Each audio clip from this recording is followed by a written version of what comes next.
Okay, so it's the same day, November 3rd. I've started my day, people. Okay, I've taken a little break from that update with the British Columbia Canadian government. We'll get back to that in a little while. I'm going to upload what I just did, but in the meantime, I'm getting on with carrying, finishing up what I've been working on. Remember I said I went and bought 22 pounds worth of charcoal? Well, that's it. Okay, and then I've got another little box with 5 pounds in it, and then I've got a few in containers that, are more fine, right? Where this is like either, you can use it for fish tanks, or it's for filtering water. And this is food grade, right? So you can use it to filter your own drinking water. Okay, so this box is going downstairs. That's where hold on a minute. And then what we got here are clay balls. You see that? Okay? Because I told you we're going to try and do microgreens and, grow our own lettuce, and learn about hydroponics and aquaponics, and learn about grow lights. And okay, so I'm just showing you, right? This is, okay, so this is going downstairs for now too. Hold on. Okay. So being that it is November 6th, 2021, at almost 8 o'clock in the morning here, before I start my day, people, okay, I'm going to do this. I tried to do it a different way, but I can't. Because the predators in our community, they like to keep people, basically, who are the targeted group in poverty, right? Because then we don't have the resources to fight back, okay? That's the first thing. On a grand scale, in terms of this little recorder is not a very old recorder, okay? I've used it only a few times. It's in perfect condition. The only problem is it doesn't have the right format for a Windows 10 with its features in terms of its quote-unquote video editor. Okay? Right? And let's not forget that the video that's being recorded on this new and approved camera takes like 6 gigabytes just to record, and then you have to convert it over if you're combining clips together, so you're multiplying that times by 2, right? 100%. Before you know it, you have no hard drive left on your computer.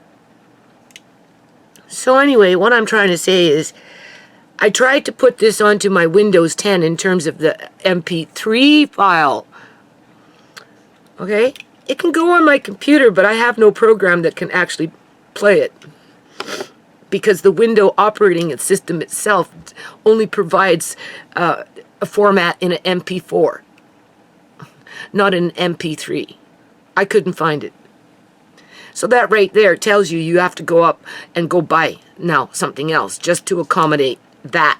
Or you go back to the old technology, which I'm going to see if I can get into this computer behind here and then work on finishing clearing out this one, which is a Windows 7, and just reformatting it. And I don't know, use my old cameras, people. They less on the hard drive in terms of, storage, right, per video. And, just, yeah. It takes 2 hours just to upload a video onto YouTube now with MP4s. Where if I do it with my older camera, with my other editing program, it takes like 20 minutes, the same length video. All you're doing is getting it a little smaller, right? And it's at max a 780, right? In terms of that frame rate or whatever fucking they do, resolution, bandwidth, right? And then, but it doesn't matter if you go with the 180, whatever, like the highest of the high, right? Because if YouTube wants to give you a low bandwidth, they're going to do that anyway, right? I got videos already talking about that. There's gamers out there that spend thousands and thousands and thousands and thousands of dollars just to be able to keep up with the technology and then they upload onto wherever, and they find out that their videos look like crap because of the server that's hosting those videos, giving it a low bandwidth, a low codex. All right, goes back to that codex. So I'm stressing myself out here, right? You know, working with files that are like huge, that take long times to process, and you know, and I can't even bring in a perfectly good little recorder, right? In terms of being able to draw on that file, I'd have to convert it into something else, and I don't have no program to do that in order to be able to use the Windows 10 video editor. Like, unless I go buy a new one of these that record in MP4, like, right? That's what I mean, like shit like that, right? If you got lots of money that you can fucking throw away, then yeah, it's not a big deal. You can throw these away, just like, you know, just toss them out every 6 months, right? You know, or you're people like me. I have technology from 1995, right? You know what I'm saying? Like the CDs and shit that still work. Hold on a minute. Okay, so basically what's going to happen here is, get to the gist, right? Is I am going to play 2 recordings as we record, okay? Because I can't access the audio file with the Windows 10 video editor because I'm using an MP3 audio file and they don't have that format for whatever reason. Only thing I can think of is they want you to go out and spend more money and be more broke. Okay. So, the first one that you're going to hear is when I was called up because Amari had an appointment with this doctor on September 16th. Okay? Just follow me on this one. I don't know how long this is going to take, but a long time. And we were in the process of filling out the paperwork for transportation because it was going to the children's hospital. As far as I knew, it was going to be approved because Amari is registered to a hip surveillance program. This is something that they wanted to do, and they encouraged me to do it in terms of the workers that I come into contact with so that I could access extra services that wouldn't normally fall under my basic ministry health care plan. Okay? Even though if Amari wasn't registered with this hip surveillance program, he would still qualify for medical care. The hip surveillance program is just supposed to be able to open up another file so that you get extra services, namely if you're poor. Obviously, if you can afford to buy these drinks, then yeah, you buy these drinks. But I can't afford them, and this is something that they like me to give to him. So the government provides that. They also provide diapers, right? And diaper wipes and, you know, just things like that. Peg if I need it, a vitamin D if I need it.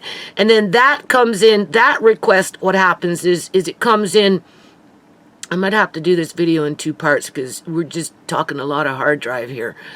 That comes in with like they call themselves the feeding team because, you know, it's like it's a group of individuals that, you know, all interconnect with just overall specialty departments. You know, you've got the physiotherapist, and then you've got the dietitian, and then you've got the speech, and then you've got, you know, this and that, right? You know?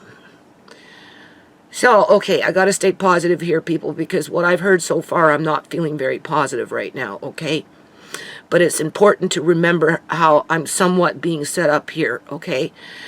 And this is the perfect example of how it's happening. The first recording that you're going to hear is me talking to a ministry worker that is supposed to approve the transportation to go to the children's hospital on September 16th. I'm pretty sure it was September 16th. As far as I knew, everything was in the works, okay? I was, you know, right? We were prepared to go, right? You know, the worker that helps me to do that kind of paperwork to put the application in had put the application in. right? You know, and the appointment had been set for a while, and then it came time to approve the transportation, and somebody called me up and kind of made it look like I was going to get it, and then I got this phone call, or I got this phone call. I was told to phone. First of all, I was told to phone to find out if it was approved. So I would phone, you know, the quote unquote ministry department in that, you know, area. And, you know, and eventually this woman that you're going to hear called me back. I've mentioned it in my videos where she basically argued with me and said, no, that is, transportation is not going to be approved. Okay. So, okay, I'm left hanging, right? And then the doctor's office people, it was not Tisha or I. It was the doctor's office who canceled the appointment for the 16th of September. And that was after it was denied. Transportation. All in the same time period, okay? So, okay, I rescheduled it. What am I supposed to do, right? They canceled it. I can't tell them they can't, right? So I rescheduled the appointment. We settled for November 1st. So now that gave time, right? Since the woman that was talking to me said she needed a doctor's note. I thought she needed a doctor's note from me, saying that I couldn't take a bus to go take Amari, which would be extremely hard on me, people. Okay, a 6 hour. It took 6 hours and a bit by taxi to go back and forth for what we did. Okay, doing that in a bus under those kind of conditions in terms of weather. Oh, yeah. Okay, people. It would have been really rough on everybody, okay? But I was under the impression that I had to go to my family doctor and get a letter saying that it was not a good idea in terms of health-wise to have me running around on a fucking bus for half a day, more than half a day, okay? More than half a day, just to be able to meet with appointments. And when it comes to this kind of stuff, right? In terms of, they wanted you, right? It approved. It has to be approved before they'll pay for the taxi. So, okay. Anyway, stay with the point. The point was, I never canceled that appointment, people. I would have went, but they canceled it. Okay, fine. And then it was like, well, how do we get this letter in from who? It was suggested that it was going to come from the feeding team in terms of the worker. And I'm like, okay, well, if it's not my doctor and it has to be one of those groups, then yeah, like obviously it's $150 both ways, right? You know, in terms of that's what it costs for a date to do that. Keeping in mind that the local I pay for already in taxi, people. So, okay, whatever.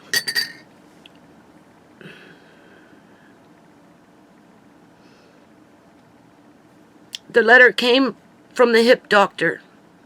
I have it here. I can read it. And it clearly puts the blame on me by saying that it would be in the best interest to have Amari take a taxi because I keep canceling appointments. That, in a nutshell, that's what it says. Right? And then the worker who forwarded that letter to me said, are you okay with that? And I'm like, well, you know, we got to go to the children's hospital like in the next couple of weeks or week or whatever the hell it was.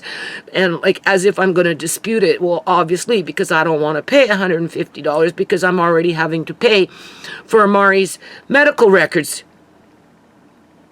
which I didn't get that day because Tisha said wait until after this appointment.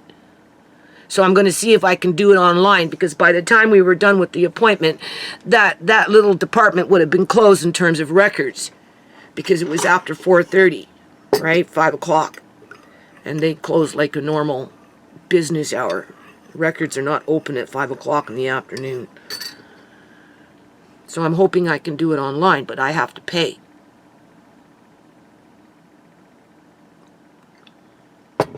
So I took the hit, people, knowing. And I pointed it out to that worker. I said, you do realize what they're doing here, right? Okay. So this is the woman that was the one that canceled the appointment so that the letter could be written to make me look like basically I'm irresponsible because I can't afford to take Amari to the hospital at the request of the hip doctor or any doctor in that hospital. Okay, and she arguing with me before she denied the first application because she didn't have that letter.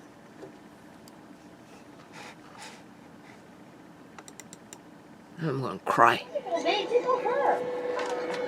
Try and bring this up. I don't know how you're going to hear it. Taxis are expensive. Our mandate is Okay. and we require a doctor's note for high taxi. I have conflict with my doctor, ma'am. It's not like I can go ask my doctor for a note just so that I can get assistance for transportation when I've already had it. Well, Okay, this... It's a case-by-case basis. You haven't had a taxi since 2019. Well, yeah, because I don't go to the children's hospital that much. Thank God my grandson isn't that, well, he's severely disabled, but it's not like he's on a feeding tube or anything. I mean, we're going to be, they've done their x-rays on his hips and... It's sitting on a bus. It's sitting on a bus. That's not, it's most economical. Of course, everybody wants to take a taxi. It's easy, but it's not most economical, and it's also not always medically required. Well, it is for him right now because the doctor wants to see him. Well, the doctor can see him when he gets there. Doctor can see him when he gets there on a bus. Okay, so what's your name again, ma'am? Yeah, but this is new information. I've never been told this before, okay? Like, I don't, it's not computing with me. This is 2019 was the last time you had a taxi because he was just dated. Uh-huh. And obviously, he can't walk. That's the point. That's why he's going for hip surgery, ma'am. We're going to go discuss hip surgery. That's a very important. He doesn't walk. He can never walk. That's the point. He can never walk, ma'am. Like, he's severely disabled. Right? That's what I'm saying. Okay, we require the note from a doctor. So if you could call BC Children's when they're faxing in confirmation of the appointment, perhaps. So are you going to refuse each and every time I go to the children's hospital from this point forward? Is this what you're saying? Unless... I'm saying in order to provide a taxi, a medical note from a physician I can't take a bus. So you want me to look like I'm incompetent in order to be able to get assistance, basically. That's setting me up for failure. That's basically what you're saying. No, I'm saying our school, when we are providing taxis for people, it has to be medically required. It's medically required that he sees the doctor. He has an appointment.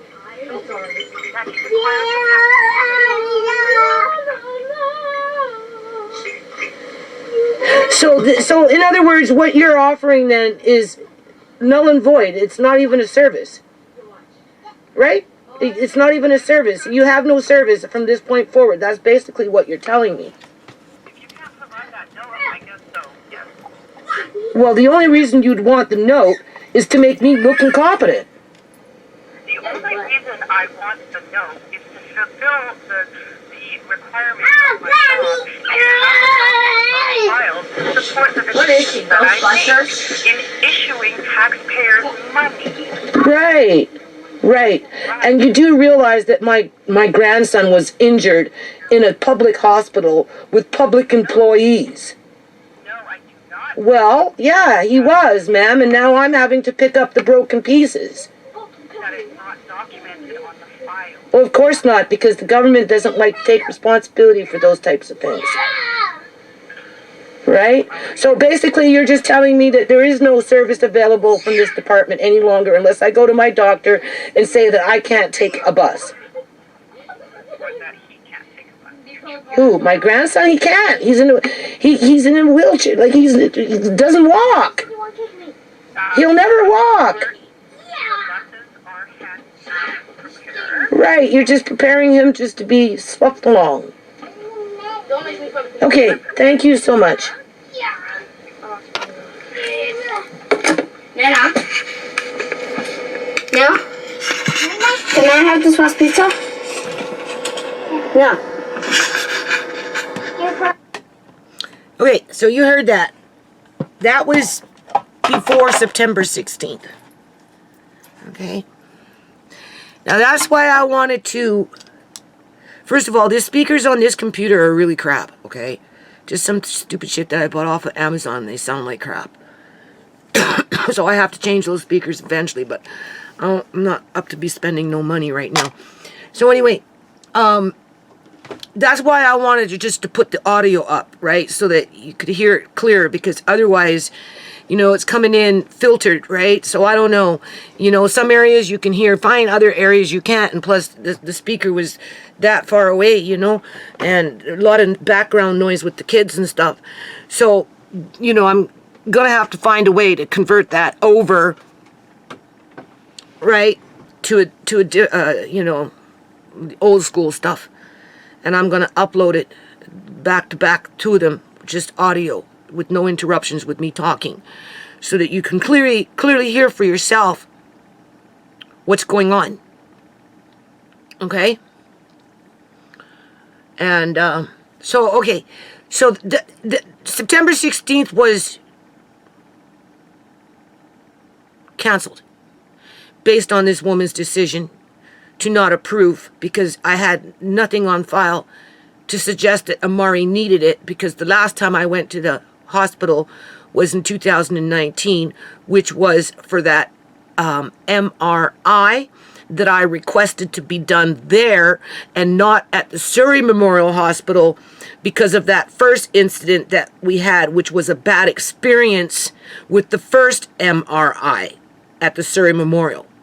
Okay. And then the other time I went to the Children's Hospital, I paid $150 in cash myself, because we went with the MRI, which the government paid for, right? That's what this woman was talking about. And then there was another time that we went to go see the hip doctor, and I paid $150 for it, people. And then when I went to go get my go request the medical records, that's when I was informed that it's going to cost me another $150, right? Just to be able to get my grandson's medical records with imagery for that MRI, because that's what I wanted. And so this would have been the third time that Amari went to the Children's Hospital since birth. First time was for the MRI. Second time was for his hips, and they gave him a cast. And I'll double check. But the third time, because I remember paying $150 once, I don't think I did it twice. Oh wait, no, he went 4 times, because Tisha took a bus one time too, and which would have been for the hip doctor. So Mari basically just goes for this hip doctor more than anything, and the MRI. Right? Okay? Because Tisha took a bus, and that's how we know it takes like all day. It takes like six hours on bus, if not longer. Right? It's long. And SkyTrain, and you have to walk. She said it's really hard. So anyway, that's why, right? You gotta take a taxi. Tisha's getting her license, but I told her I'm not driving with her there, because, you know, it's a long drive on the highways, and if you're not experienced, I'm not even putting her through it. No. She needs time to learn how to drive. City driving, it can get pretty nerve-wracking. Okay, stay focused. So it was canceled, right? And then, you know, who was going to write the letter? It turned out to be the hip doctor. Ultimately, I was blamed for it, because they suggested in their letter that it was because of me canceling appointments. That's why I couldn't get there, because I was canceling them, in part, I guess, because of transportation. And because it was so close to the end and I didn't want to fork out $150, I just agreed to it, people. So now the government has their letter on file. as to why I need assistance to get Amari to the children's hospital at the request of these doctors. Now, don't forget, they're wanting to, you know, cut him open, okay? This one here wants to cut him open, and his team, right? Just because. But I want to also mention that, you know, with them trying to sign me up to their study that's interconnected with a whole bunch of other doctors around the world that deal with children with cerebral palsy, and every doctor has their own form of treatment. Basically, that's what they said, right? Each region is doing different things due to, you know, resources or lack of resources, or, you know, or just whatever, right? And they wanted to plug Amari into that gene pool of, you know, kids, right? To discern as to what treatment could possibly be better for the general population of children of cerebral palsy as a collective group, right? Everything that this doctor says in terms of justifying early hip surgery before Amari really needs it. The first on the top of the list is always relates to pain. Even this doctor, as soon as he came in and started with his blah, blah, blah, said it had to relate to pain. And then everything else is secondary. Okay, trying to prevent pain, trying to ease pain, just pain, pain, pain. And the braces that they initially gave me with trying to keep them like this, I call it the monkey tube, at night for 9 hours or whatever, 8 hours, you know, or just whatever, just being in leg braces. Uncle John was in those leg braces for a couple of years because of purse disease, and he hated it, and he said never again, no matter what. So they wanted me to do that for 18 years of Amari's life, every night, all night, until he was well past 18 years old, if not longer. And it just didn't happen like that, okay? Because it's a study that they've been working on for the last 15 years, and, you know, it's still part of that study, people, right? And the theory is to keep the hip bone into the socket so that it's not so apt to come out. But there is no real hard science around it in terms of working the way they intended it to work, outside of they think it works, or they're hoping that it's going to work, because ultimately they can never give you that definitive answer outside of whatever they're doing has to do with pain, or to prevent future pain at the cost of killing them, quite possibly by accident. Assuming that you're even dealing with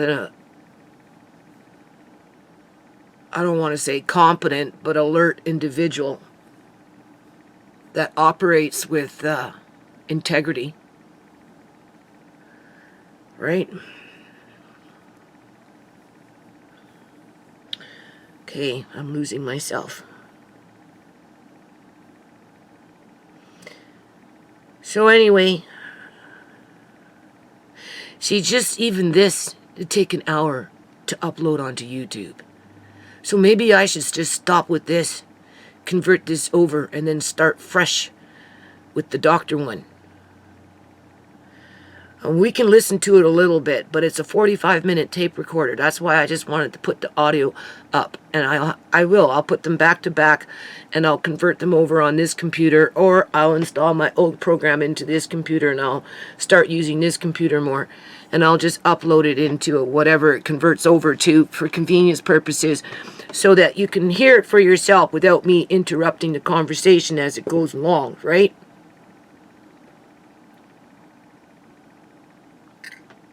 Because this is what caregivers have to go through.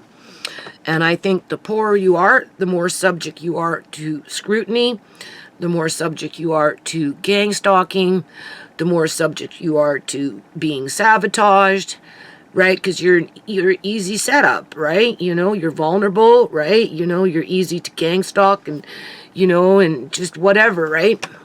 Especially under my circumstances and everything I've been through. Okay, so they canceled the appointment. Whether they were doing me a favor or not, I don't know, because I wasn't going to cancel the appointment. I was just gung-ho to go see this doctor and get it over with, right? Because they booked a couple of Zooms. One I remember, I don't do Zooms, you know, so it wasn't anything I booked. That would suffice for what they were so-called going through at the hospital with, you know, Dr. God and Dr. Death and their orders, and just everybody getting all hyped up with paranoia, mass psychoses of some kind. So, you know, that was fine. You know, there was no cancellations involved with that. That had something to do with them. And, you know, so let's just get on with it. I don't know what popped up here. I guess that was the player. I'm not that familiar with Windows 10. We'll start. But yeah, I have no means to find another family doctor at this point. Okay, yeah, that's good. Okay, so that's where we came in. That's where I gave the doctor a chance to know that I was going to, because he started going into, you know, he came into the room, right? I already had everybody else in the room, and then the doctor came in the grandstand, right?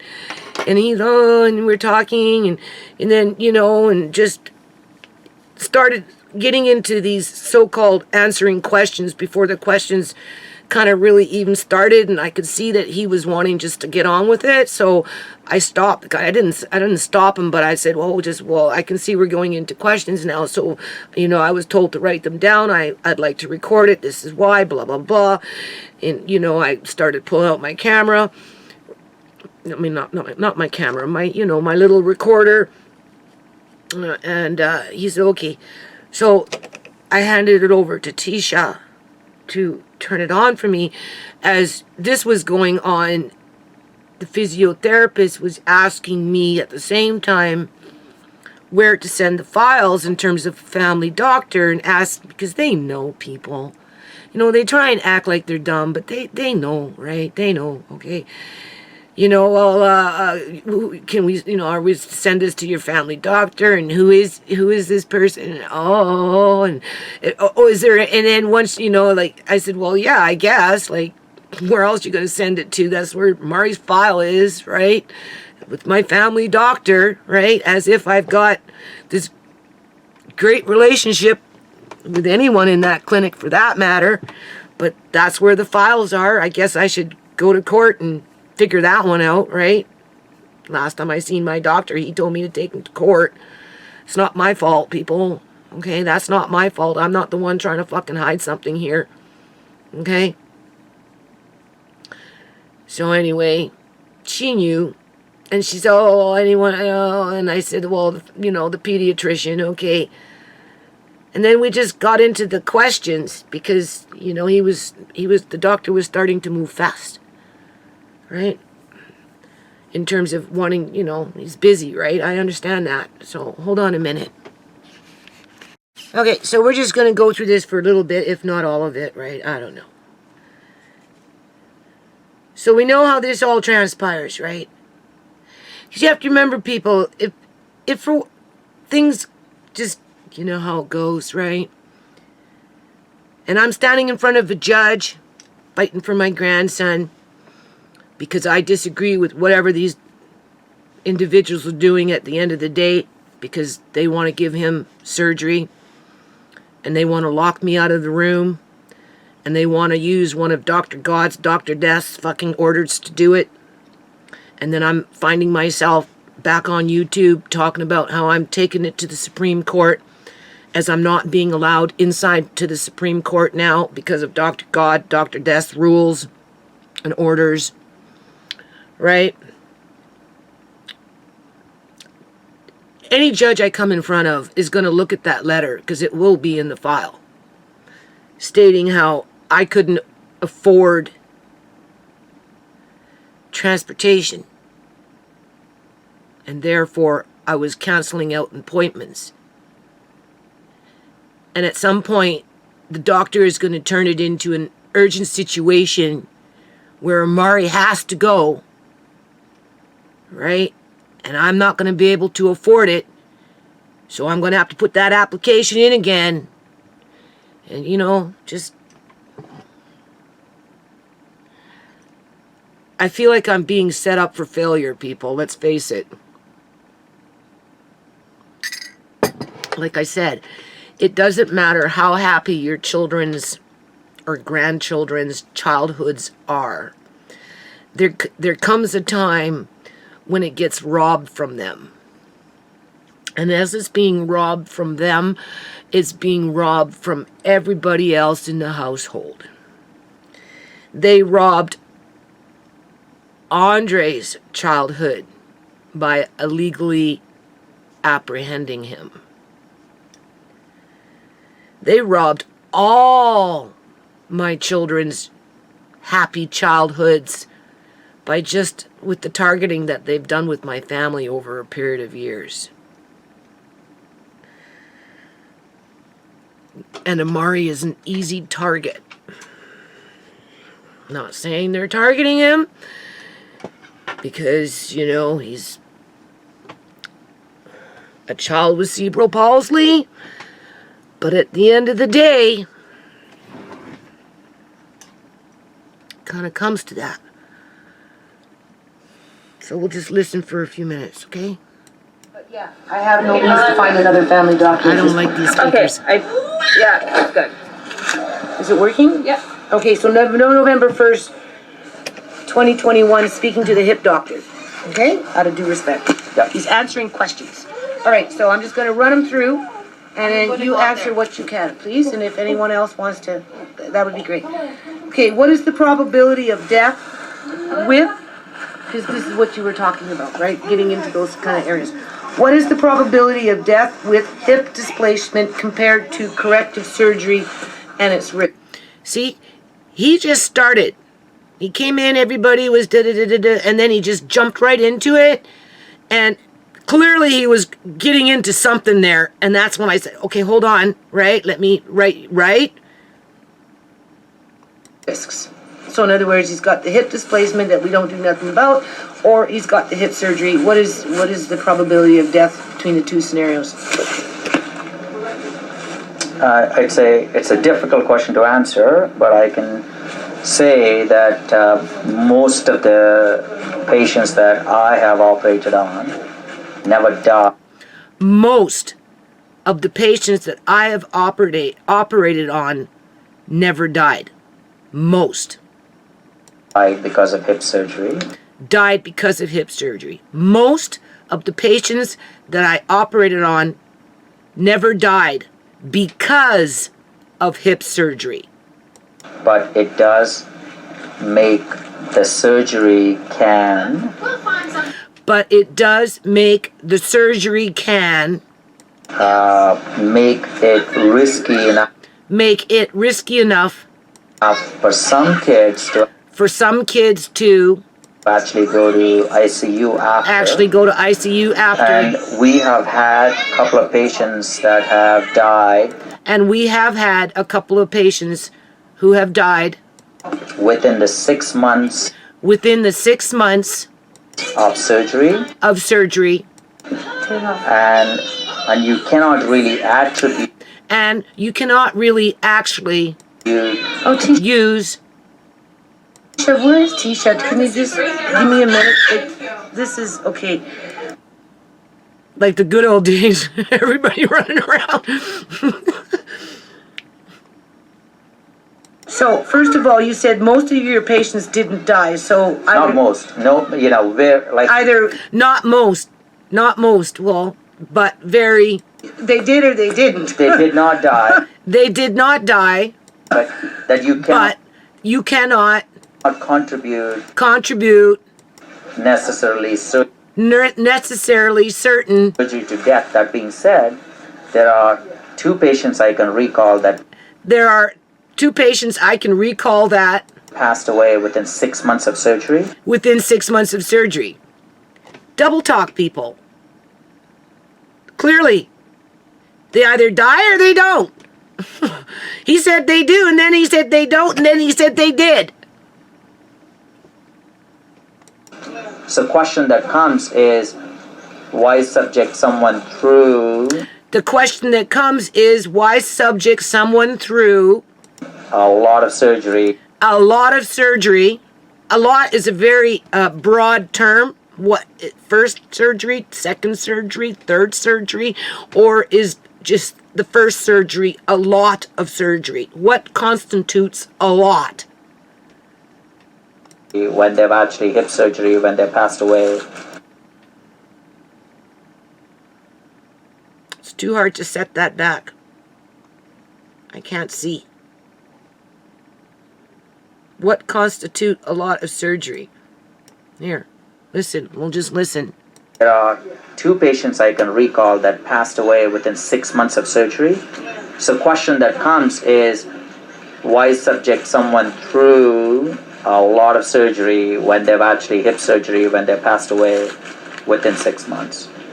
But I'm talking about that with probably over 150 to 200 that have had hip surgery done, and that they did pass away for other reasons, maybe year, 2 years, 3 years, 4 years, 5. That's not what he said, people. That's not what he said. He said there were 2 that he can remember that passed away within 6 months after surgery. Then he kind of went off into I don't know what, and now he's saying that it was 2 or 3 years later after surgery. It's either before the 6-month mark or after, within a few years later. Which one is it, right?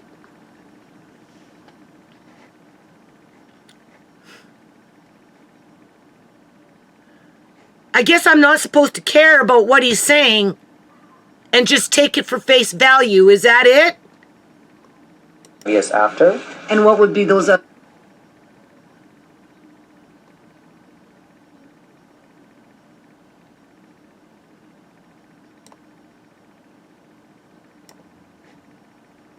Over 150 to 200 that have had hip surgery done, and that they did pass away for other reasons, maybe year, 2 years, 3 years, 4 years, 5 years after. And what would be those other reasons? Because can I just say something? Yeah. We're on a subject here where I did read on the internet a peer report where they did a study with about 15 kids. Yeah. And I think 3 of them died after surgery, but they never explained why they died. So it could have been related to something else with the cerebral palsy versus the hip surgery itself. So this is what you're trying to say. Yeah, so those typical reasons why they may pass away is they have chest issues that they normally have otherwise, and so their lungs are not functioning as well as they should. Are typically the reason why they do, or they aspirate, means they, somebody's trying to feed something that goes in, that turns into a chest infection, and they pass away. Right, so nothing related. There's that choking. Right, gotta have that heart of steel. Related to hip surgery Not itself. necessarily related to hip surgery. Well, it is or it isn't. It's necessarily is an elusive word. Well, Not necessarily. He's not being definitive. He's not being, right, he's, I don't know.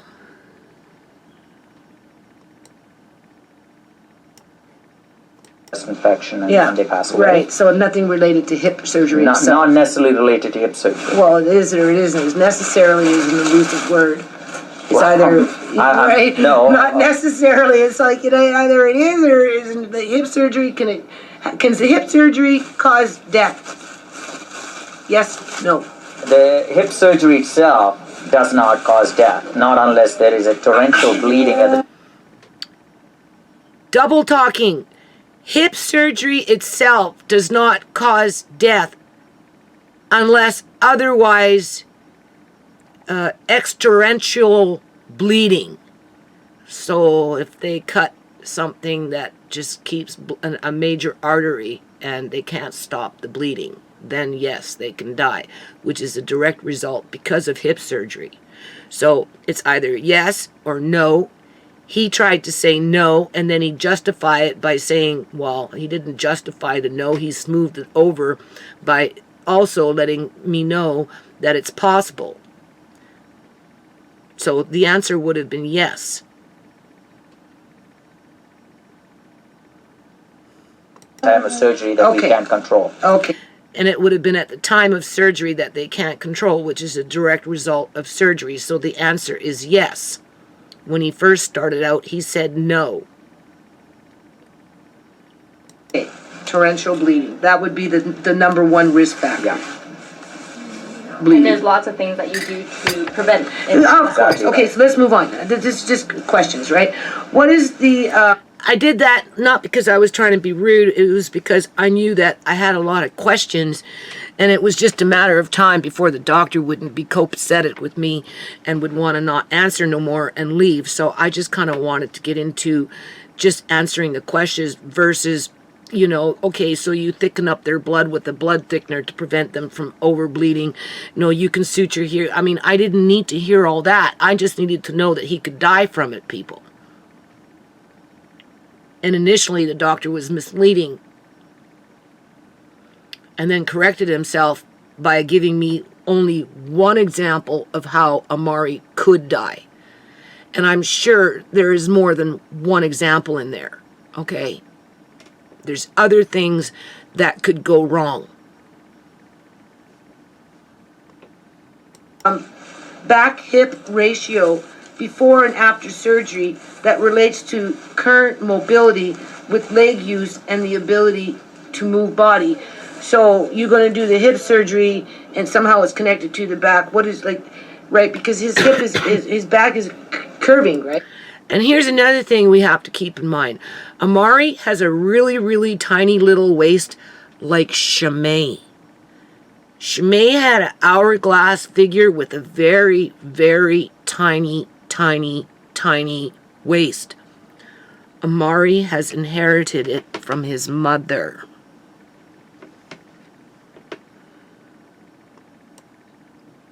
Right? You know, like he doesn't sit up like us, right? So I'm just wondering if there's going to be an impact on that. So, you know, what is the back and hip ratio before and after, right? So right now we've got what we got. Is there going to be a difference after hip surgery in relation to how his back behaves, I So guess? if we do not, if the hips continue to migrate out, if we don't put the hips back in, the rate at which they develop scoliosis, means bend in the back, is a lot higher. But doing hip surgery is not going to stop them from developing scoliosis, because that... Okay, double talk again, people. All right? First, he said that the hip surgery prevents the scoliosis, but basically, the way he answers his questions, he comes out being definitive, and then he gets elusive with it. Because at the end, he turns around and said he's going to get it anyway. He's going to get it anyway. Even after hip surgery, he's still going to get it. That's what I heard. I heard it there too, right? But I can't do what I'm doing here like I did. I was asking the questions there.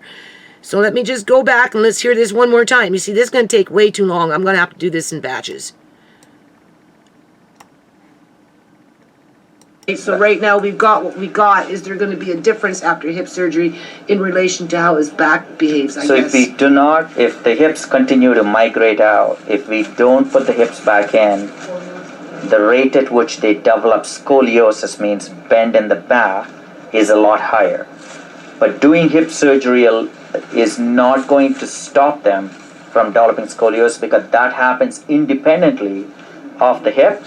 But if the hip is not fixed, it gets accentuated really quickly. It takes off a lot more faster and quicker. Okay, see, I don't want to... Okay, so he didn't give me the ratio on that in terms of what age that would set in, those kind of things. And if there's other measures to prevent scoliosis in general, because it sounds like that's going to be another hurdle that we're going to come into contact with. And he did agree at some point that we're looking maybe at back surgery. Like, this is pathetic, people. My grandson is not...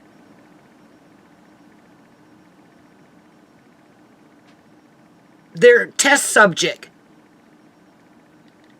Okay?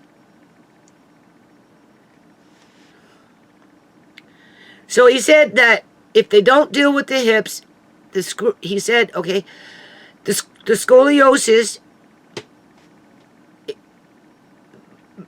it develops faster, whereas if he didn't have hip surgery, it would still develop, but even after hip surgery, it's still going to develop, okay?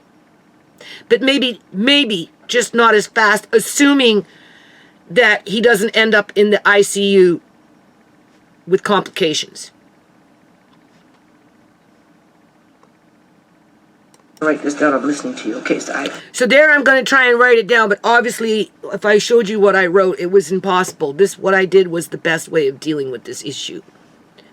I've got it there. I'll just put words. So now I'm making people wait, right? I'm making people wait. How does hip surgery help with mobility when the healing process is well over a year, being that mental and emotional development is stunted? Because that's what's going to happen. That's what those things were doing. They were stunting his emotional and mental and just whatever growth, right? Yeah. So that is, I think, a really important question you ask. I don't think I have an answer about a year of someone not doing their normal activity, being strapped in, immobilization, or...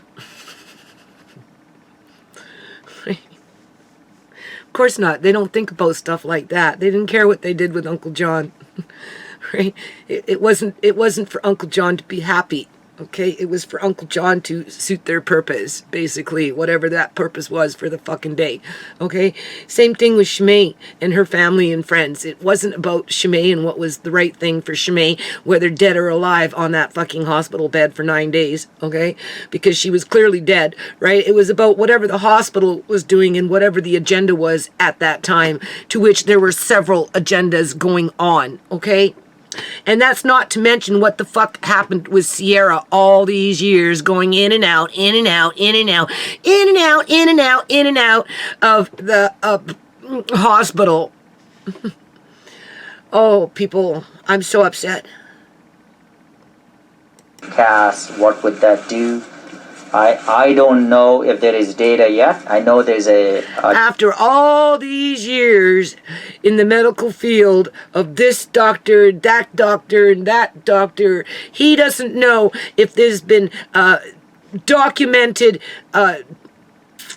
assessments of how people get psychologically damaged from that kind of shit. Because if a caregiver or a parent or somebody was doing that to a child, and it was convenient for Child Protective Services to go in there and take out that child because they had another fucking agenda, that would qualify as child abuse. Whatever it was that was being, forced upon those children to confine them and restrain them and cut into them and do all this shit to them. But of course, it's not medical procedures, so it becomes child abuse. But as soon as we have a healthcare system saying it becomes a medical procedure, even though clearly it can produce death and trauma, right? It has nothing to do with child abuse, okay? doctor here that's interested in. And therefore, whatever they do, there's been no long-term study on it. But you go to another ministry and they have a long list of fucking shit to justify for what they do when it relates to child abuse. Because as far as I'm concerned, a lot of this stuff that this doctor is presenting to me, even in the environment, we already talked about it, considering what Dr. God, Dr. Death has fucking done, it's all abusive, okay? Expecting Amari to be like this for 18 years with his legs spread out where he can't move for 8 fucking hours just so that he can follow through on some study that he technically isn't even enrolled in yet, because I haven't put down my John Henry, because that's part of that study, people. Different techniques. Amari just happens to be in with, and I not using that. He has freedom to move. And with his freedom, he's learning to pull himself up. You've seen those videos, right? He exercised, kicks up a storm, okay? You know? He moves around, he's getting strong, he's happy, he's healthy, right? Everything that these individuals don't factor in. Because that's not the agenda. The agenda is ultimately surgery, because I'm speaking to a hip doctor that does surgery.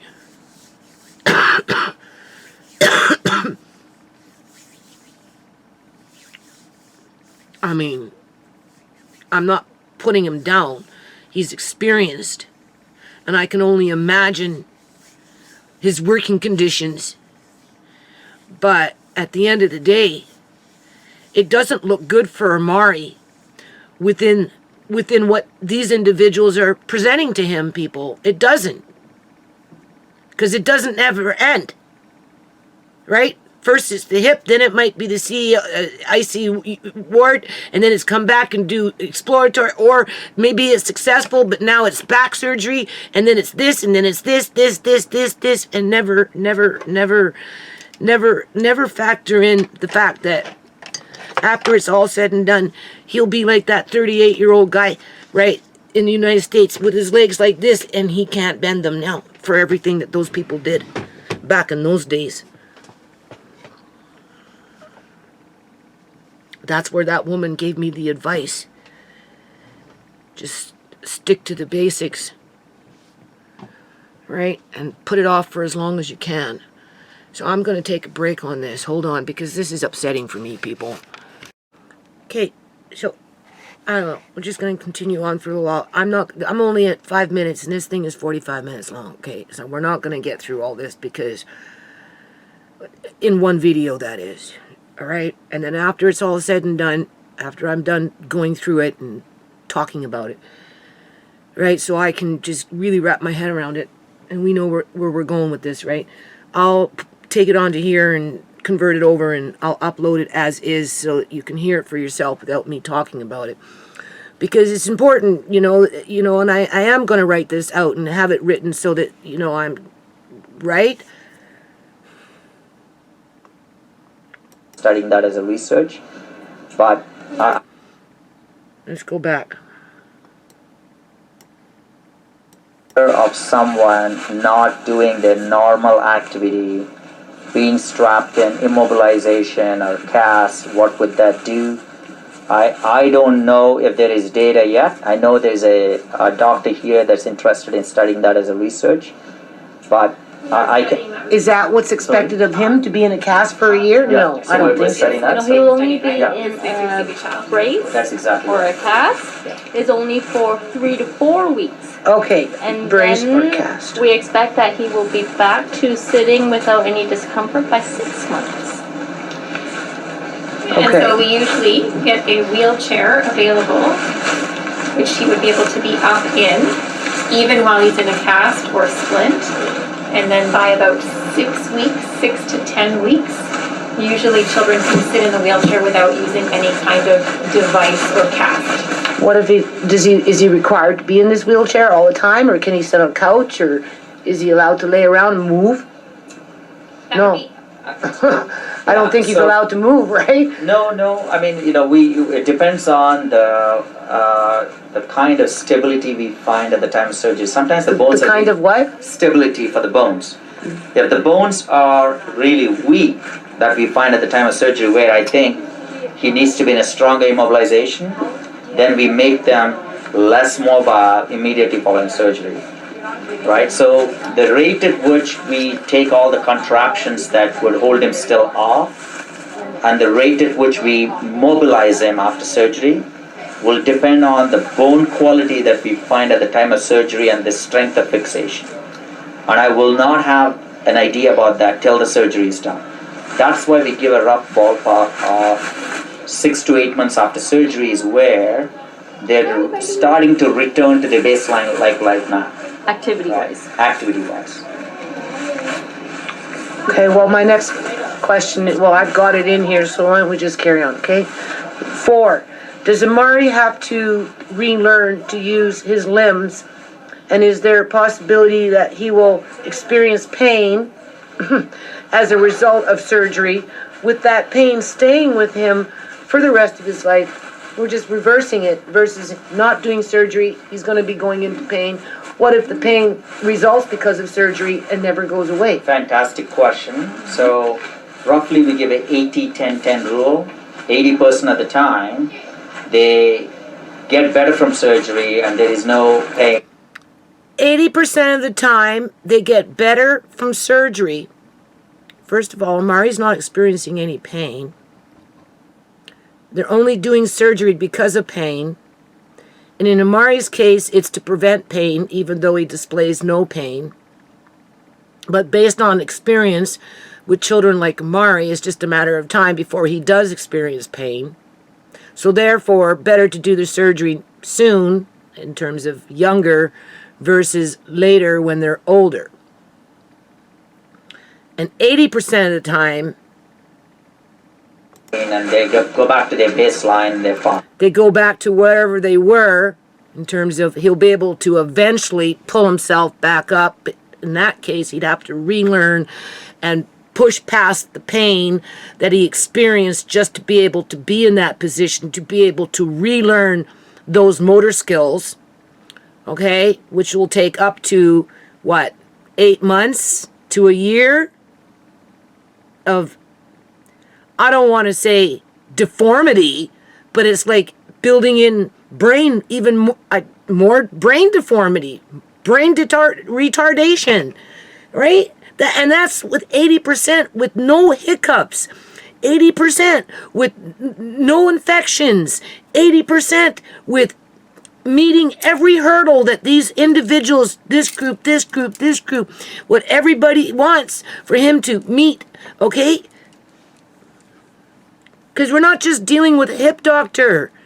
He goes for hip surgery, then they're going to be calling him to be taken over there so he can go see the feeding team. And then, a month, 2 months later, they're going to want him to go over there in a fucking wheelchair with his legs or what, who knows, people? It's not as cut and dry as this guy is trying to make it sound, okay? 10% of the time that it's unpredictable. 10% at a time, it's unpredictable. We don't change much. We don't change much, okay? Sure. On their probably x-rays and but they We don't change much probably on their x-rays. What the fuck does that supposed to mean? Right? His x-rays are showing that they're popping out. He's going to go in and do surgery. After surgery, 10% of the time, nothing really changes within the x-ray. Is that what he's saying? Because that's kind of like how I'm hearing it. Let's go back.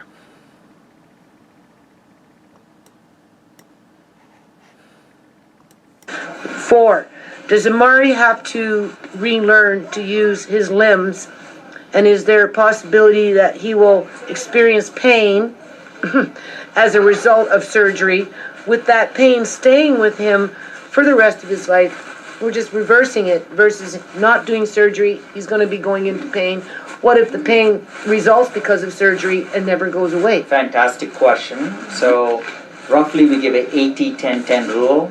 80% of the time they get better from surgery and there is no pain and they go back to their baseline and they're fine. 10% of the time that it's unpredictable. We don't change much on their probably x-rays and but they remain where they are. But the last 10% we worry about with children that don't have any pain. Our surgery produces pain. And that's a real possibility, and that does happen, and we have seen that in the children that I've operated on. They've seen that on the children that he has operated on, that 10% of those children are going to suffer pain after he's done doing whatever he's done.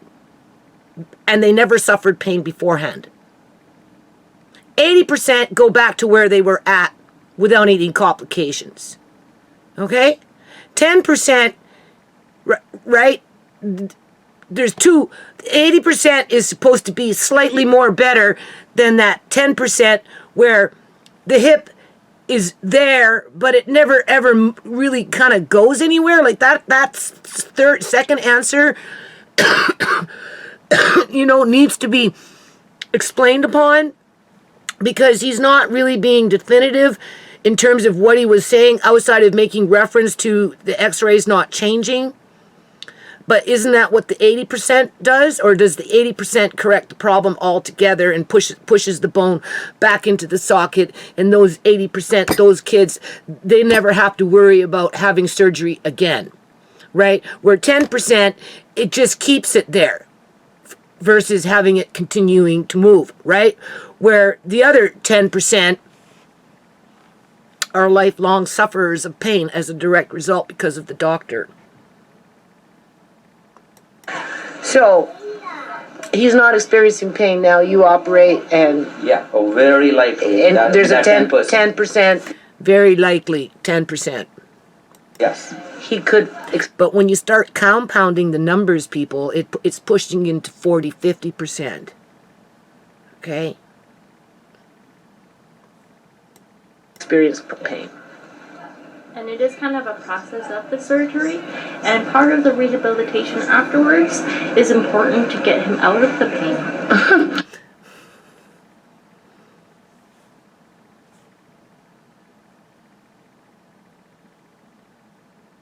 Let me help you after I injure you, because we don't want you to feel pain.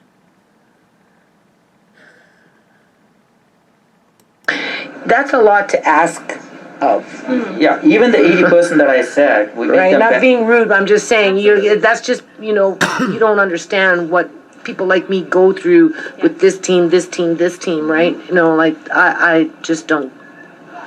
Anyway, you were saying? Even the 80% that I was talking about, that not having pain is after 6 to 8 months. Yes. But up to 6 to 8 months, even 100% of them will experience some pain that... So, they give him surgery. He's not experiencing pain right now, people. Okay? Pretty happy little guy. Once he has surgery, you're hearing it from the horse's mouth, he's going to suffer for pain for 6 to 8 months, at least. At least. And that's without complications. he doesn't have right now. He's going to suffer with pain for 6 to 8 months that he doesn't have right now as soon as they give him surgery. And that's the least amount in terms of time frame without complications. Because of the surgery. Yes. Because of the surgery. Yes. It's part of the course. And where would that pain be? It generally is in and around their hip area is where, I mean, obviously they might. So, in and around the hip area, let's not forget ShaMay, by genetics, very, very tiny, teeny, weeny little waist. Amari has a very tiny, tiny, teeny, weeny little waist, okay, which is directly attached with the pelvic, which is attached to the hips. Not vocalized, but you will know when you're trying to move their hips or move their limbs that they're experiencing pain. So whenever he moves, basically, for 6 to 8 months, doesn't matter how he's being moved, when he's being moved, at some point he's going to experience pain as a direct result of what this doctor's going to do to prevent pain. Long term. So he has to be picked up a certain way. Yep. Make it harder on me.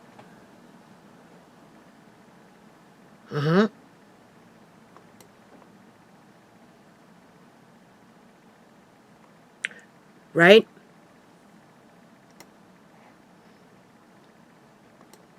Will experience some pain that he doesn't have right now. Because of the surgery. Yes. It's part of the course. And where would that pain be?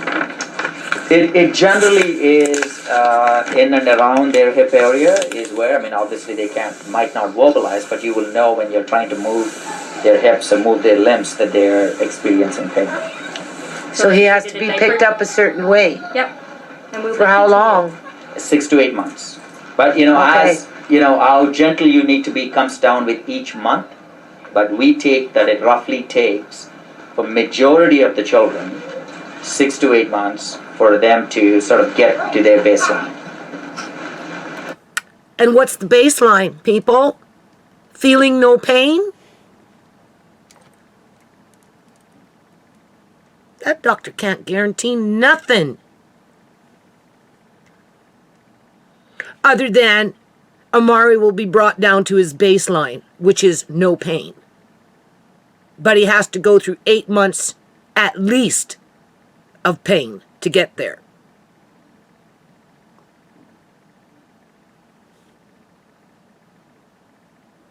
With an 80% chance of whatever it is that we got to sustains itself for the rest of Amari's life, that to the point where he never requires another operation.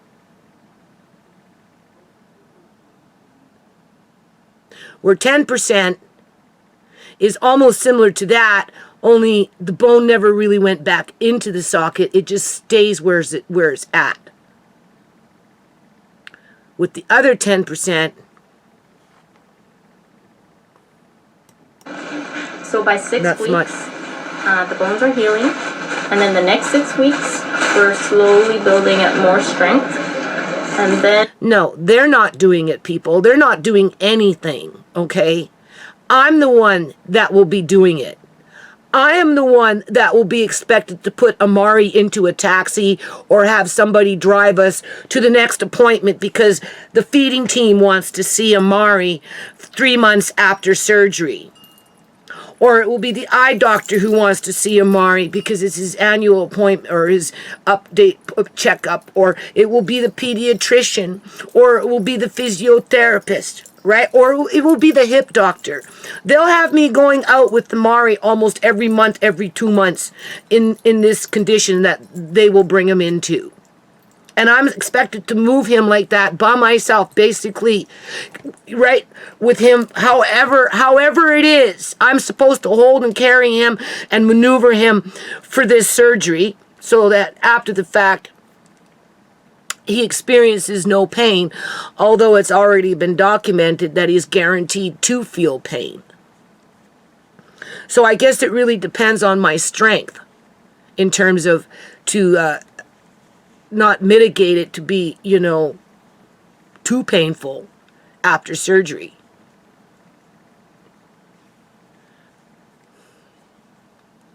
If that's not set up for failure, I don't know what is, people.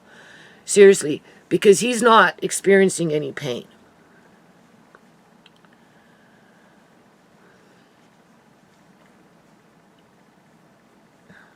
And they're going to interrupt his life for a whole fucking year in terms of that. All that other stuff that they don't think anyone has ever done a study on outside of Child Protective Services, and that's what they use to call foul in terms of abusing children. But when it's under medical fucking dictatorship, it's not abuse. But clearly something's going on here, okay?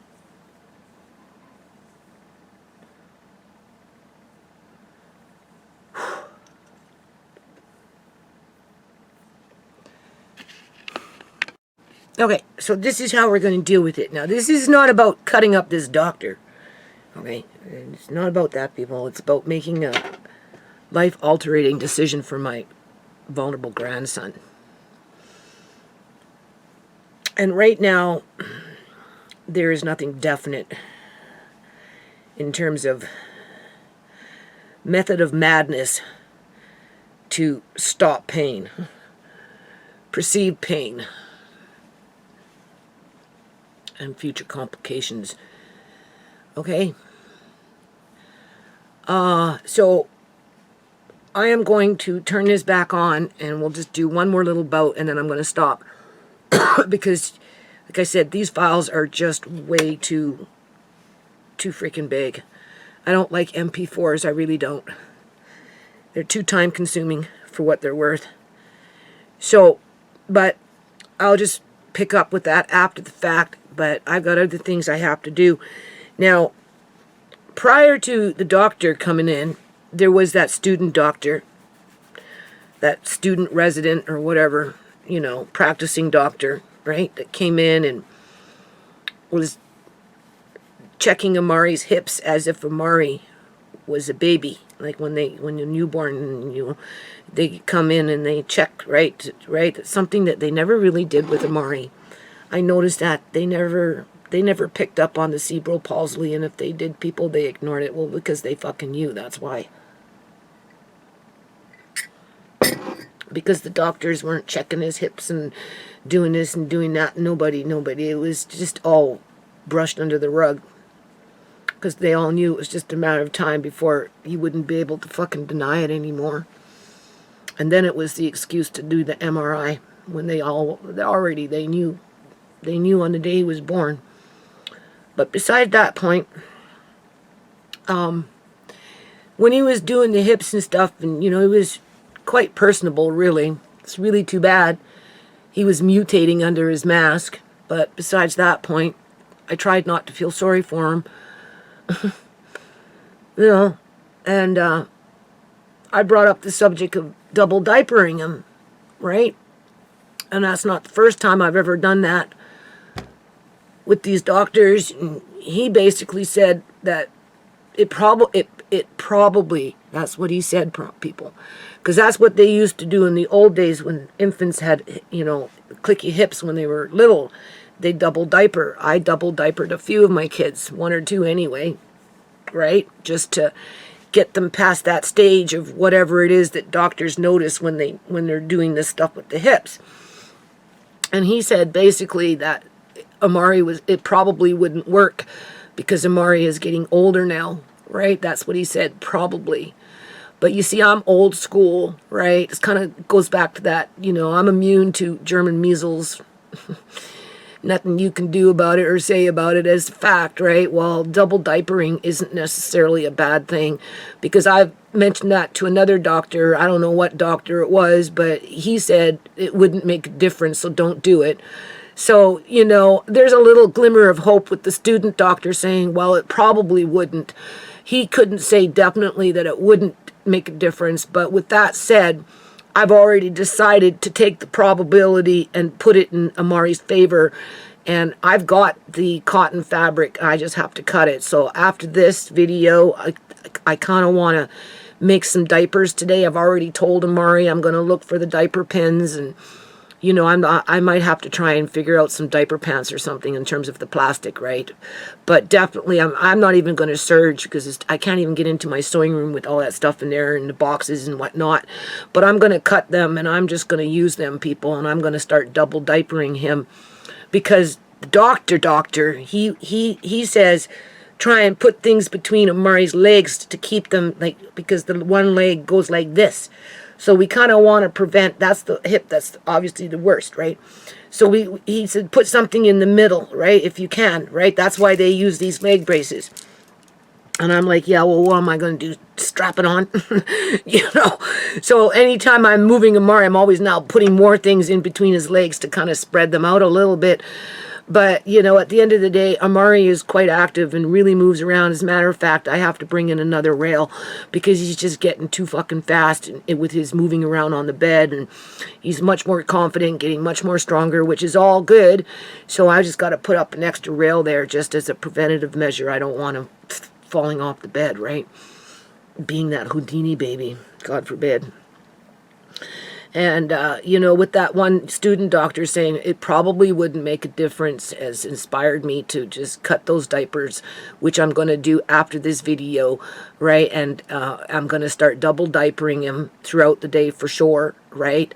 And we're just going to do that for the next 6 months because I have an appointment with the hip doctor again in 6 months from now, right? So I'll try and double diaper him more, and I don't know how he's going to respond to that. It would be great if I could teach him how to use a bedpan versus trying to pick him up and always put him on the toilet. But we'll cross one bridge at a time. I know he doesn't like Pampers. He really doesn't. So, maybe he can learn to control his urine and pee into a bedpan eventually, that would be the best. But besides that point, I think double diapering is worth a chance, so I'm going to do that. And while I'm doing that, and I've been wanting to do this for a long, long time, I've even asked somebody to help me that actually worked with leather. He told me he would help me make something for Amari, but he never fell through. So anyway, I've got leather here. I've got what, I don't know what I'm doing, because I've always said to these workers, even when you give me these little feet brace, it doesn't do anything for this, because it's like he needs the brace from here all the way down there, minus all the metal screws and pins and bolts, and right? So I'm going to just grab my leather today as I make some diapers. I'm grabbing my leather, and even if I have to just run straps on them for now, just to get a feel of how I can put his leg into something where I can start controlling the tension to keep it from going like this, right? Right? Everything's backwards, right? From pulling, right? And because it's leather, eventually, the stronger he gets, the more he moves, it will conform to him in terms of soften up, and right? And then you can adjust it. So I'm going to do those two things to help with Amari's hips. So after this, what we'll hear, I'm turning off the computer. I will convert this over. I'll upload it. And then when I have time, we'll follow up on this video recording, because I'm only into 10 minutes of it, people, and the recording is 45 minutes, and I do kind of want to walk through it, right? And then at some point, I have to sit down and write the questions and then write the answers in, right? And then be able to forward it to them in terms of just 1, 2, 3, 4. And then if there's any more questions, I'll write them down. Maybe they can write them in for me and send me back what their answers were, or maybe we'll talk about them the next time I have a meeting, right? And so that we can fill in those blanks. And then by that time, there will be 6 months of hopefully double diapering. You know, my house is small, right? And it's hard to navigate around in here. So having a diaper pail in my bathroom isn't really necessarily something I'm looking forward to, but I think it's worth a try for various reasons, right? Not just for the hips. It would be great if, like I said, I could get Amari going to the bathroom into a bedpan, because he won't want to sit in a wet diaper, right? So I put him on the toilet. Sometimes he pees, and then there's other times I take him off. I put him on the bed, and it's almost like he does it on purpose. He'll pee. It pisses me off. And he's laughing. All right. So I like it better when he pees in the toilet before I bring him back to the bed. And obviously, the bigger he gets, the harder it gets. And in light of what they're providing here, honestly, will I even be able to cope with it on my own, people? My son said, oh, yeah, I'll come and help, but it has to be in between going to work and coming home from work, and, you know, I don't know. I just don't know how that's going to work.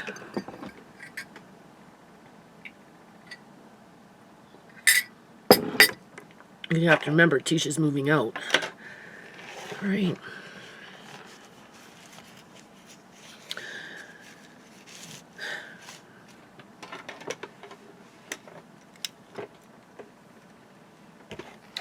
So we'll just pick up, listen, I'll say, and then I'll end it, and then I'll convert it, I'll upload it, and let me get on with my day, right?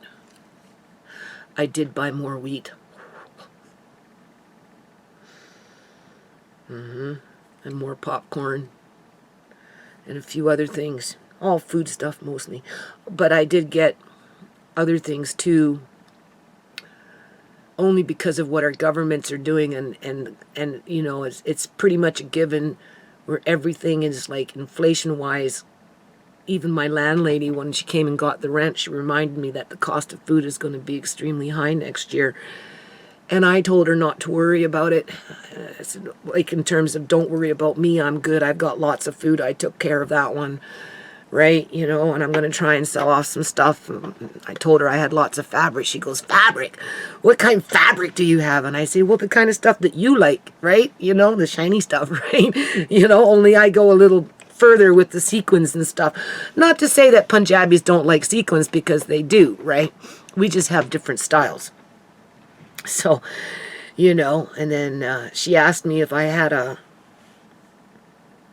deep fryer, and I just happened to have one on my floor sitting there for a few months, right? I was going to use it. I bought it at Value Village a lot of years ago, never used it. And I've got another one sitting in my bathroom floor because I'm moving things around. I'm rearranging shit, right? And, you know, the one in my bathroom is like old school from the 1960s, right? Where this other one was a little more modern and sleek looking, and it would look very nice in your kitchen. And I had it in the playroom, but because I brought in Amari's stander and it's in there, and, you know, I'm slowly but surely turning it into a playroom, right? Like a schoolroom for Amari or whatever, right? I took that out and I put it over there, and, you know, I take it downstairs, and, you know, it's just becomes a problem. So, and plus I wanted to really use it, but it's been sitting there for so long. I said, and she goes, well, if you ever want to sell what did she say, a deep fryer, do you have a deep fryer to sell? And I said, well, I have a deep fryer, just hold on. I think she was quite surprised, unless she eyeballed it a long time ago, right? I don't know how long that thing's been sitting there for, but maybe she's seen it before. I don't know. Anyway, I just go to the end of the hall, which is nothing, not even 8 feet, right? And I pick it up and I give it to her, and she looked at it, and it looks like brand new, right? And it is. It hardly ever been used, if used, right? And, well, how much? And I said, oh, just keep it. I said, you let me stay in your house, you know? Right? Better you than me. Don't worry, I've got another one, right? And I do. Make her day, right? I just told her to, before she tries it, make sure somebody's with her, because, you know, I've never used it, right? So anyway, just got to get on with my day. So I bought like black walnut essential oil or something, I don't know. Just, I'll show you when they come in. We'll go through all of that. I got everything that I need for hydroponics or something to grow micros, you know, microgreens, right? I bought books, I've got the lights, I've got the trays, I've got the solutions, enough to start with. So try and work on that. And plus I've got the seeds, right? You know, and so even if the cost of food gets high next year, between the microgreens and whatever I can grow with all this shit that I bought, but it's a lot of it's for educational purposes, right? And we'll learn together. Right? For what I paid for it. And then there's the yard yet, the garden, right? But next year I'm not canning or doing nearly anything that I did this year, assuming that I'm even here, people, in terms of on this planet. That's when I'll be working more just in the yard in general. And, you know, they're looking for bone density. Well, the thing about, you see, that's the thing, right? Like with the weight with Amari, they don't get that ShaMay was very lightweight, right? You know, she looked like she wasn't, but she was as light as a feather. Her body density was different than Tisha's body density. Just like Tisha can do the splits and ShaMay couldn't, Tisha I couldn't pick up when she was 2 because she was so heavy in body density. Where with ShaMay, I was still running around with her on my hip when she was 3 and 4. I could pick her up when she was 4, have her on my hip when she was 3, right? I had no problem because her body density was different. Amari is the same thing. So, what I'm trying to say is, with all this food that I've been buying, it's just a matter of learning how to combine it in the right way where he's getting the maximum nutrients with calories, I guess. Like, okay, what is it? 1 tablespoon of honey is 60 calories.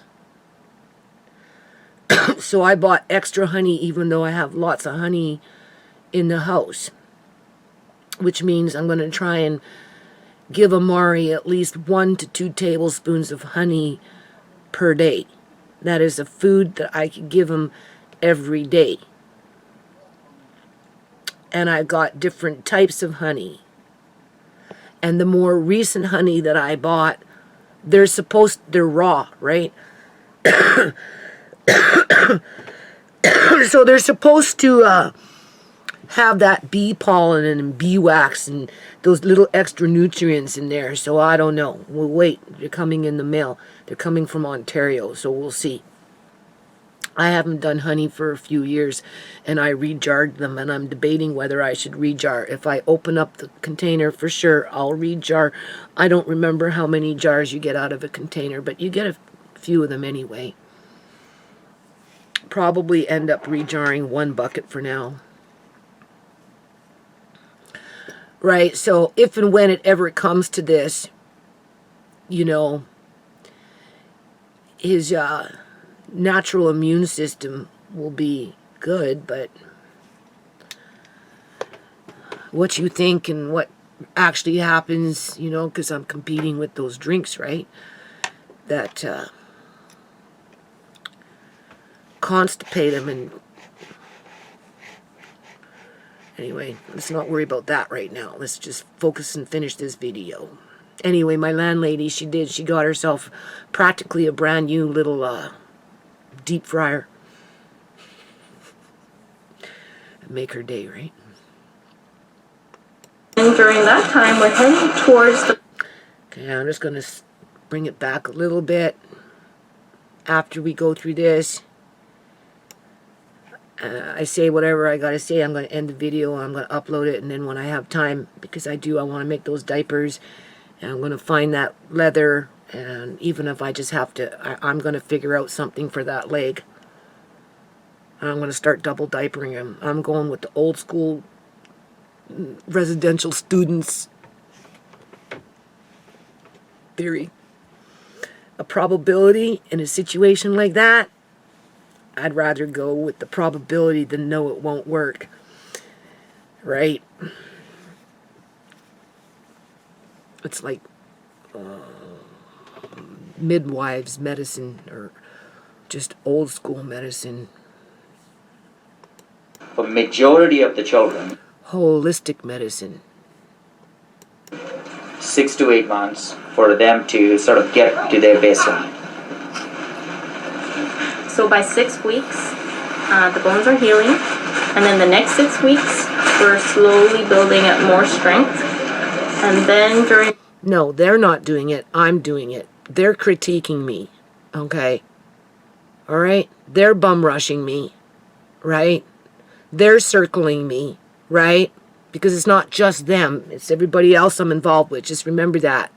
Okay?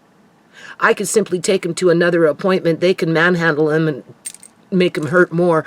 Then I bring him back and I have to deal with it. Then I have to go see the hip doctor and explain that I don't know where it came from outside of, maybe it was them, because he wasn't doing that until he came back from them, or maybe he did it on his own, or maybe I did something, or. It's not them. They're not doing anything, okay, outside of, for the moment, when they're in contact with him. After the damage has been done. At that time, we're heading towards the point at 3 months. Hopefully we have no precautions. Hopefully we won't have no precautions. Hopefully. Hopefully we won't have no precautions. What the fuck is that supposed to mean? Hopefully we're not going to have no precautions. At all. But it still takes time. They slowly get stronger. But it still takes time. They slowly get stronger. And to overcome some of the stiffness. Because you have to remember, they keep him like this. So it's forced stiffness. It's that cortisol. It's that disruption in the brain, right? That's where they build in that retardation. That's where they split the personality of the child, right? But that's not child abuse. No, no, no, no. He gets from the surgery, and so from there he just gets better and better and back to normal. So after 3 months from there, if we can get to that hurdle, he just gets back to normal because he gets better and better and better. All depending on what I do. They just get to document it however they want to document it when they finally do see him. As we've got the Ministry of Children and Family Development and their workers thinking I should take a bus. And I'm arguing again on the phone to have the appointment, or the what is that called? The transportation approved to go back to the hospital because they want to see him at the 3-month mark. After he's been here, here, and here in between all these other appointments. Do you see how I'm being run to the ground with this, people? Set up to fail? 5, after surgery and after the healing process, is there a possibility that an internal infection can develop at the site of surgery that can develop into permanent conditions like an abscess that never goes away, resulting in lifelong pain and suffering? You basically already answered that question, which would be yes. There is a 10% chance of different complications, including infection. There is a 10% chance of different. He didn't list them all, people, okay? We need to get that list of different complications. Being one of them. With infections being one of them. Well, we already knew that, right? That was no new information. What's a 10% mean? 10% is out of 100 people that I operate, 10 out of the 100. 10% chance. Why not just say 10%? Yeah. 10 out of 100 would have some sort of complications that could potentially make them worse. Infection being one of them, but not every infection makes them worse. Sometimes we put them on antibiotics. They may need repeat surgery to go wash that wound out. Did you hear that? They may need repeat surgery to wash the wound out after they put them on antibiotics. How does this make any sense, people? Tell me. It's like they just want me to hand them over on a fucking serving plate. That's how I feel about this whole situation.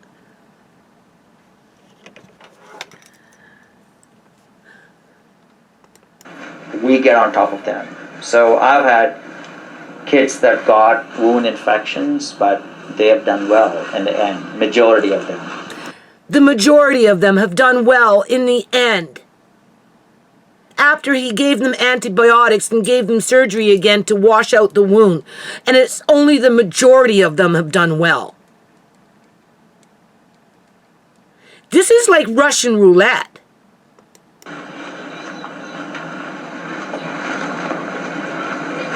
That doesn't sound very promising. It doesn't sound very promising. It really doesn't. Sounds like you have a very difficult job.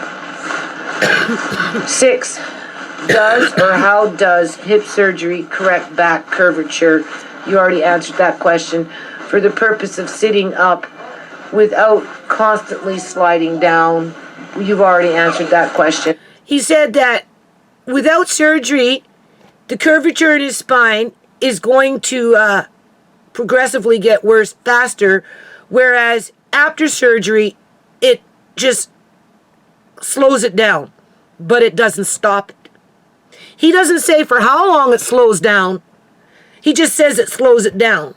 So what? It only slows it down for a few months or a couple of years, and then after that, it's out of control again? Like, right? Nothing definitive. Fair enough. Right? 7, anything else you want to add on that? No, okay. That's good. 7 is hip surgery, a one-time operation where no other surgical intervention will be needed or required for the rest of Amari's life. So 30% of the children that we operate at this age 30% of the children that they operate on at this age, and Amari's 4 years old, will require a repeat surgery will require a repeat surgery. That's why that woman in the States told me to put it off for as long as I can. because the correction that we put in gets undone and they require repeat surgery. And that's not what I was told in the beginning when they first presented surgery told me to me. Initially it was a one-time deal and that was it, that was all. Now it's starting to change where it's only 30%, where they have to go back right now and maybe have whatever the doctor did in terms of with plates and then taking out the plate and hopefully everything fused itself back together. There's a 30% chance that it's going to pop itself back out and they're going to have to go back in and redo surgery at a later date, right? And that's assuming that we got through with all the complications, all right? That there were no complications. 30% will require corrective? Sorry? You said 30% will require corrective? Will require a reoperation. That means the surgery that I do now needs to be redone because as they're growing, they undo the correction that we have done over a period of time again. And then we have to redo the surgery. Okay. So they're using the growth spurt as the excuse to go in there and do it again to compensate for that growth spurt, basically. I was informed that it's a one-time thing. I don't know who told me that. Yeah, it's always been a one-time thing. Now it's changing. When have I ever said that he has to have 2 times? Never. But it's always been a question, right? Because I've always been told it's just a one-time. Somebody within around here, but Yeah, it's somebody around there in that hospital with that group. it's not true. It's 30%. Yeah. And also, within a year of doing this surgery, year to 2 years, the metal work we put in, we do take them out. Yeah, that. I was told after within a year, that's when they take out the metal because it's the metal that holds whatever they've done in place so that it can fuse together. And once they take out the metal, that's it. They're on their own. So therefore, when a growth spurt comes, 30% of the kids need to have it done again. So whatever milestones Amari learned in that time period, through after all that is all said and done, will be disrupted, oppressed, suppressed, with the cortisol going like this, worse, because he's back to where he was when they implanted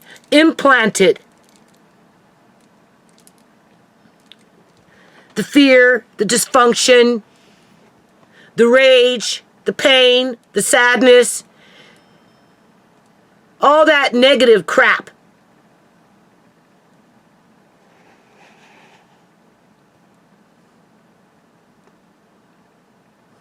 That will interrupt his personality and create something else. That's where that 1 year mark for me comes in. Yeah, so that's... Yeah, that's why I'm thinking 1 year healing Yes. process, Yeah, right? Yeah. And then after that, 30% of those kids, well, Require a repeat Right. operation, yeah.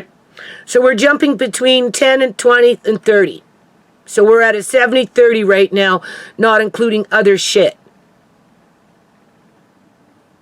and then if Mari doesn't fall under that category, what do we expect for the rest of his life? The hips stay in and they may have other issues why they need surgeries, but not because of hips. So he'll keep on getting x-rays even after the surgery as he is growing. How many times a year? So typically for children like him, require 1 every 6 months. And that's another thing I try and request is not so many fucking x-rays. They want to subject them to x-rays every 6 months, right? That's too much. You just heard it. It's too many. Even after surgery, they still continue wanting to do it. Well, why are you doing surgery if it doesn't work? If the hip is stable, means if we have 4 x-rays where we see no change, then we go to once a year till they stop growing, which is 16 to 18 years of age. And so this answer relates to this one because as he grows, it grows straight again.